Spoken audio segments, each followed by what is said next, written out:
Hey guys, Angela here, and welcome back to my YouTube channel. If you're new here, thank you for stopping by. If you like what you see, go ahead and like and comment and subscribe and all the things. If you are returning, thank you for coming back for another video. This week we are continuing the series of me answering questions, personal style questions, and other questions too, but mostly personal style questions across my social media platform. This week I am answering the second part of a two-part question, and this time we are going to be talking about dressing for your body type. Of course, I have my iPad with me because I have some notes, but also I want to read the question to you. I'll put it on the screen. I'm just going to read the second part of the question that I'm actually going to be addressing in this video. It says, also, what about doing a body shape breakdown and explaining or showing what kind of clothing go well with different body types? I think this is the first thing to conquer when trying to create personal style. What looks good in a picture may not look good on you. So we are going to discuss dressing for your body type, but I'm going to approach that a little differently. If you're not new to me, whether you follow me here on YouTube or on TikTok, my content is very personal style focused. And when I say personal style, I mean me. So I only talk about clothing and fashion and style as it relates to my personal taste and what works for me. And then my hope is that people within my community will take from that what works for them and how they can apply it to themselves and leave what doesn't work. I'm very leery and weary in all of those words of talking about body shapes that do not belong to me, right? I am genetically a skinny, tall woman, right? And so I've never had an issue with finding clothes that fit me, with being able to wear any trends or anything like that. So I want to be careful about giving people advice on something I have absolutely no experience with experiencing, if that makes sense. So I decided I'll approach it by talking about how I dress my body type, what I consider my body type to be, and how I dress it, and how I wear stuff that even traditional lists of body types and what you should wear for that body type, when those lists say you shouldn't wear that because you're tall or your legs are long or whatever. So I'm scooting in a little closer to the camera, which I'm leery about because I just came off of a run and my leave out is a little wet and frizzy, but you know, the girls that get it. Leave out can be tricky. That's another video for another day. Because I'm sort of leery about having this conversation about dressing body types, right? Especially body types that don't belong to me. I feel like I have to start the conversation off with saying, you know, that our bodies are mostly genetic and like skeletal bone structure. And yes, there are things that we can do to make adjustments to what we were naturally born with by way of like diet and exercise and those things like that. But it's important to note the amount of fat you carry, where you carry it, your muscles, how it's distributed in your body, that is genetics, right? And there's not much that you can do about that. So that's the body that I dress every day, right? As a person that's really active, I work out 5 to 6 times a week sometimes. You know, I go on runs and all of that type of stuff. But I work out to maintain the body that I just naturally was born with. And it hasn't always been like that. I'm not gonna sit here in front, right? Like I've always been this like self-aware and enlightened person as it relates to my body. But now my workout routine and my personal style is focused on dressing the body that I am, just this body right here. I think for me, the most important thing about my personal style as it relates to body type is just knowing and understanding my body type beyond the fact that I'm 5 foot 8 inches. You know, I wear a size 8 in pants. So like height and clothing size, right? That's important. But what's more important is like proportions, because I can meet somebody else that's like a 5'8", you know, thin woman as well, and our proportions are different, and she wears a smaller size than I do or a bigger size than I do, right? Muscle and fat is distributed based on like your proportion. So we could be the same height, same weight, and be a different size in clothing. So here's what I know and understand about my body and my proportions, right? And the way that I figured this out, outside of just being in this body for the last 39 years, is pictures. Like, I found that taking pictures and like looking back at, because I take pictures all the time. I take pictures every day, right? And some of them they're just in my phone, right? But I'll go back through my camera roll, and you know, that helps give me a better idea of like my body type, you know, depending on how I'm standing, how I'm sitting, what I'm doing. I see my body in like different angles and stuff like that. And it has helped me understand my proportions better, seeing my body in different outfits and different poses and just all of that type of stuff. Anyway, taking pictures is a really good way. So if you are looking to get more familiar with your proportions and stuff like that, my tip is going to be take a lot of pictures. Just take pictures. Take it in your underwear, take it in your bathing suit, take it in your clothing, take it in your gym clothes. Just take a lot of pictures of yourself and sort of get familiar with your proportions. So as I was saying, I'm 5'8". I am about 150, between 154 and 160 pounds. I fluctuate. I don't really know because I don't weigh myself, right? On a like frequent basis, but I'm usually between 154 and 160 on a like bad eating week, right? And I'm usually a true size 8. It really just depends on the fabrication, the brand, because a size 8 in some brands may not be a size 8 in other brands. So that's something to take into account as well. So those are just like some of my general body type measurements, we'll call them, right? But something else that I've learned about my body is that I'm 5'8", but I am 5'8", and you'll hear me say frequently, mostly legs. So I have really long limbs. My legs are long, my arms are long, and that plays into what I am able and not able to wear, but feel uncomfortable in. And I have a shorter torso. It's not like extremely short, but it's definitely not proportioned to my legs. Like, they're not like proportioned to each other. I definitely have longer legs than my torso. My shoulders are broader than my hips because I don't have hips. I have hip dips. So my shoulders are broader than my hips, but I wouldn't consider myself to have like super broad shoulders, which I used to say all the time, like, my back big, my shoulders are broad, but they're really not. They're broader than my hips because I don't have hips. I have hip dips. So when I think about what looks good on my body, for me, I think more about my proportions. I have a short torso. I have long legs. I have, you know, my shoulders are wider than my waist, like that type of stuff. And that's how I determine what looks good on me.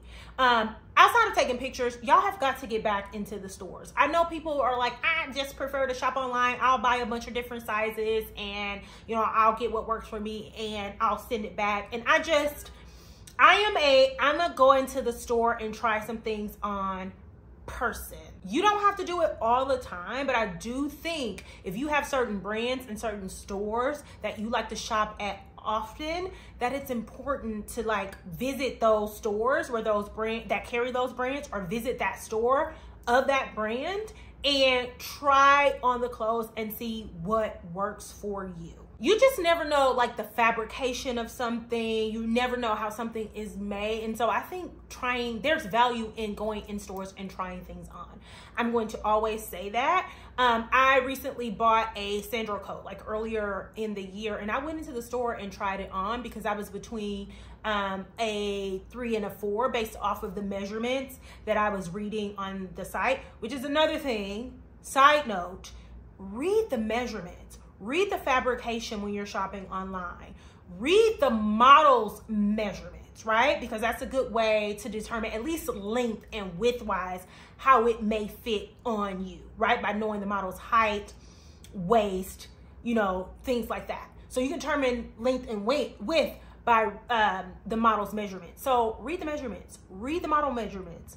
But back to trying it on, I wanted this Sandro coat. I know for me, because I'm tall, usually when I get like long, like wool coats and stuff like that, I don't like the midi like length. I like a long coat. So I wanted to go into the store to try it on. I needed to know whether I should get a 3 because that's more fitted to my size, or if I should get a 4 because I personally prefer a little bit of an oversize.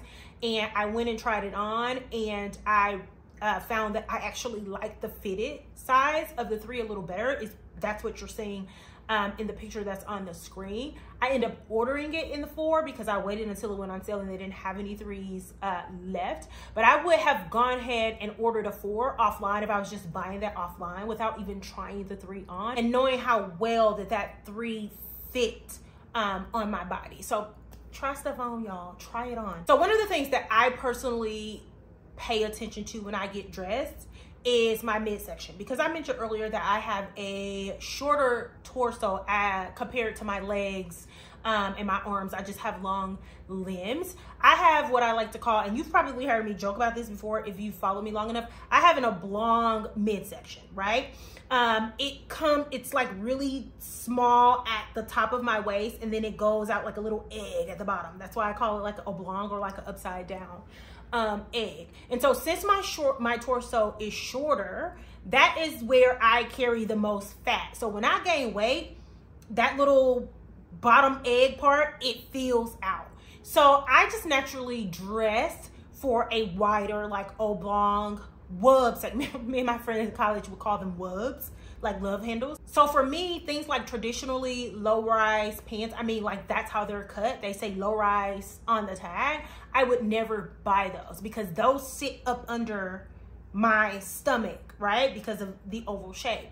I may go and buy a mid-rise and in a larger size so that it hangs and it catches like right on top of where that happens. So it gives an appearance of low rise. So it sits on my body as opposed to like falls under or sits on my wubs or like my sides, right? Instead of like falling under it, making it like fold over. So little like nuances like that helps me pull off looks that probably wouldn't traditionally look good on like my body shape. So when it comes to pants and skirts and just bottoms in general, I'm usually in a high waist pant because it just sucks in this lower part here and my waist is like really slim. So it gives an appearance of like a super snatched waist, where to be honest, my waist isn't as snatched as it looks in some of my clothes, which is fine. Like I said, it's genetics. I've always been like that. At my skinniest, I graduated high school at 18 years old. I was still a 00, right? So even at my skinniest, my waist at the bottom sort of curved out like that. That's just like the makeup of my body. And that's where I store my fat, girl. Something else that if you were to read style guides and something like that, that would be discouraged for somebody with my body type. Like I said, I have long legs.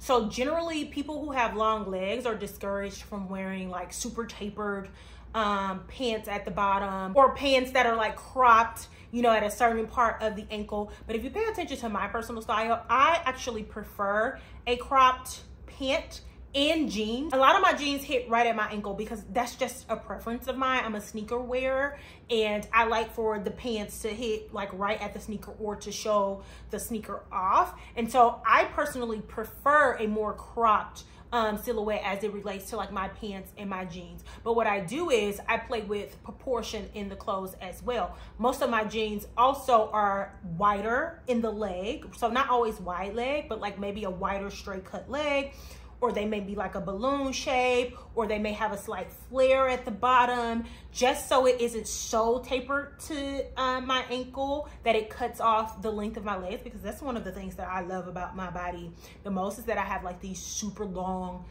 thick stallion legs. And so I don't want to cut them off and make them look frumpy and shorter. But as I said, I do prefer a more cropped silhouette as it relates to my pants. And so I've found that just playing with more voluminous silhouettes as it relates to like the shape of the legs at the bottom makes it okay for somebody like me to wear a more cropped or tapered leg. Something else that I buck the system on is usually when you have broad shoulders that are like broader than say your hips, so you're not proportioned in that way, you'll see a lot of like style advice say stay away from exaggerated shoulders and things like that because it'll make you look more broad.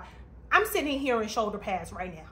It ain't nothing that I love more than like a super structured top, some volume at the shoulder, you know, some volumes on the sleeve. I think for me, it works because my shoulders are broader than my hips, but they're not like too broad.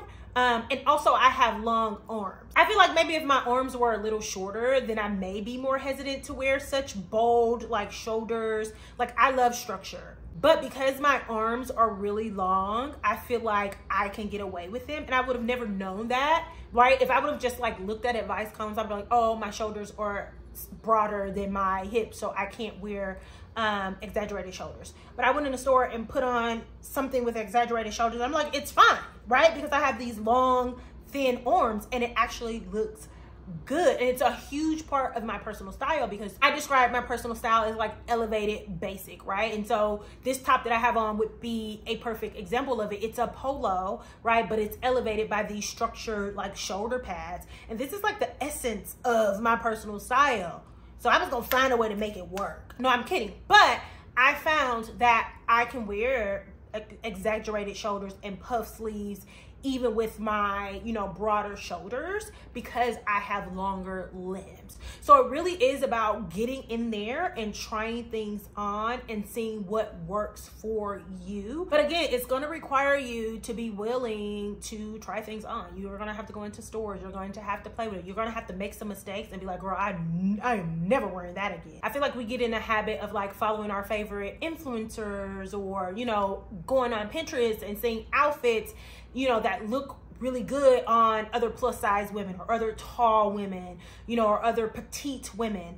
And then we put it on and it looks crazy as heck on us because we could have similar body types, but we could have completely different proportions. And so not everything that looks right on another tall, thin woman is going to look right on me, or not everything that looks right on another plus size woman is going to look right on you. I make this joke all the time on TikTok where it's like you'll see a girl trying on some clothes and she got all the booty and the hips in the world and she'll be like, oh, these are a size small or these are a size 4, and I'm like, it must be 2 smalls. It must be 2 4s. Just jokes. It's always just jokes because I may appear thinner than, you know, say a shorter, thicker woman because I'm taller and my like fat and stuff is just distributed different. But you have to take into consideration that they may be petite, they may have a smaller waist, their fat is distributed differently, whatever the case may be. So it's always just jokes. It's always just jokes. Anyway, hopefully that was helpful enough by me talking through some of the considerations I make for my own body that'll help you think through some for your own. I did, in doing research on how to title this video, because I'm trying to figure out this YouTube algorithm, I found a couple videos by this young lady, and I'm gonna look up her name. I'm going to link them in the description below because she did a couple similar videos on this topic here fairly recently, and I think she did an excellent job of breaking it down even further than I've done here. Her name is Asia Jackson. I went ahead and followed her and subscribed to her channel because I thought the videos were done really well. But she has one that says how to understand your body for better outfits. She does a much better job of like breaking down the idea of like taking pictures of yourself. She gives you like examples of how to do that, how to take pictures of yourself to like figure out your proportions. She has another video where it's how to make your outfits better, where she talks through some of her old outfits and restyles them based on what she knows about her body type and her personal proportions now. So those are 2 really good videos that are going to go more into detail. It's more of an advice video than I am willing to do. So I'm going to link them below. I highly recommend that you watch both of them if you are just starting, or just if you want a refresh or just different ideas of how to consider your body type. I know I took away some really good points from this as well. So that's going to conclude the video. Let me know in the comments if this was helpful. Let me know if you take a look at Asia's videos and what you think about those as well. And if you have any additional questions or suggestions for videos, put those in the comments as well. And I will talk to y'all next time. Bye.